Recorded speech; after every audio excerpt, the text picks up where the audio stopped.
বিষ্ণুই বলেন জাহান্নামের সবচেয়ে হালকা আযাব কি হবে শোনো। জাহান্নামের সবচাইতে হালকা আযাব হলো ওই ব্যক্তির আযাব যার পায়ে দুটো জাহান্নামের আগুনের জুতা পুড়িয়ে দেয়া হবে। ওই আগুনের উত্তাপে তার মাথার মগজগুলো ভাতের মারের মতো টপ টপ টপ টপ করে বেয়ে বেয়ে পড়বে। নাউজুবিল্লাহ পড়বেন না?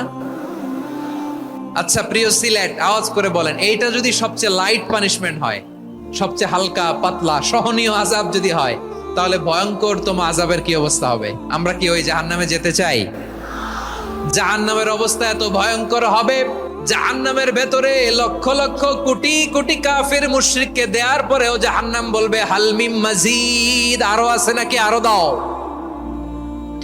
কোটি কোটি কাফেরের দল, মুশরিকের দল, সীমা লঙ্ঘনকারী দল, তাদেরকে যখন জাহান্নামে ফেলা হবে, বড় বড় পাথর খণ্ড জাহান্নামে ফেলা হবে, তারপরও জাহান্নাম বলবে হাল মিম মাজিদ, আরো আছে নাকি।